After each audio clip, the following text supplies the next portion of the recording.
राष्ट्रीय समाज पक्ष फलटण तालुक्याच्या वतीने आज तहसीलदार यांना सीबीएसई पॅटर्न महाराष्ट्र शासनाने लागू केला याबद्दल आपण निवेदन दिले अभिनंदन संदर्भात।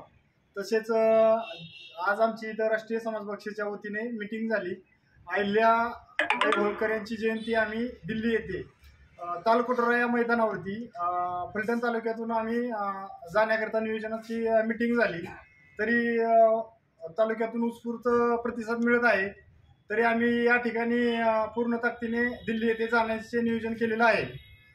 त्यानंतर माननीय राष्ट्रनायक महादेवराव जानकर साहेब यांची 57वा वाढदिवस आम्ही तालुक्याच्या वतीने करण्याचे ठरवले आहे। त्या संदर्भात सुद्धा आमचे नवे झाले लोकांचे आम्ही तालुक्यात एक चांगला भव्य दिव्य कार्यक्रम घेण्याचा आमचा आज विचार मध्ये झाला।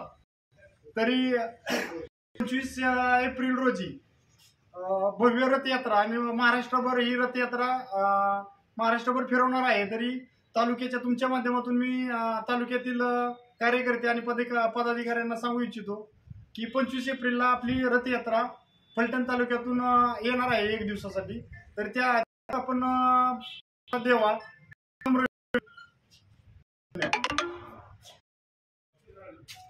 नमस्कार। आज आपण फलटण तालुक्यातील सर्व राष्ट्रीय समाज पक्षाचे कार्यकर्ते पदाधिकारी एकत्र जमून विधानसभेत जो राष्ट्रनायक महादेवराव जानकर साहेबांनी जो आवाज उठवला होता सीबीएसई पॅटर्न सगळ्यांना एकसारखा एक समान संधी आणि एक समान शिक्षण धर्तीनुसार असावे त्याची शासनाने निर्णय घेतलेला आहे।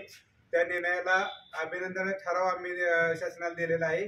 त्या ठरावाद्वारे आम्ही शासनाचे अभिनंदन केलेलं आहे की बाबा तुम्ही जानकर साहेबांच्या विनंतीस मान देऊन जो ठराव केला त्याबद्दल त्यांचे आभार मानलेले आहेत। तसेच जानकर साहेबांचा वाढदिवस आता 19 एप्रिलला आहे। अनुषंगाने तालुक्यातील मीटिंग आता आयोजित केली होती। त्या मीटिंगमध्ये जानकर साहेबांचा वाढदिवस मोठ्या प्रमाणात साजरा करण्याचे ठरवले आहे आणि 31 मेला आपले राजमाता अहिल्याबाई होळकर यांची जयंती दिल्ली येथे मोठ्या प्रमाणात आपण साजरी करणार आहोत। त्या जयंतीसाठी चौंडी येथून जो रथयात्रा निघणार आहे ती रथयात्रा आपल्या फलटण तालुक्यात 25 एप्रिलच्या दरम्यान येणार आहे। त्या 25 एप्रिलच्या दरम्यान सर्व राष्ट्रीय समाज पक्षातील कार्यकर्ते पदाधिकाऱ्यांना माझी विनंती आहे की त्यांनी 1 दिवस पूर्ण वेळ काढून आपल्या फलटण तालुक्यात ती रथयात्रा आपण फिरवणार आहे आणि त्याचा प्रचार व प्रसार करणार आहे। तरी सर्व कार्यकर्त्यांनी हजर राहून त्या रथयात्रेचा सहभाग नोंदवावा अशी मी त्यांना सर्वांना विनंती करतो। धन्यवाद।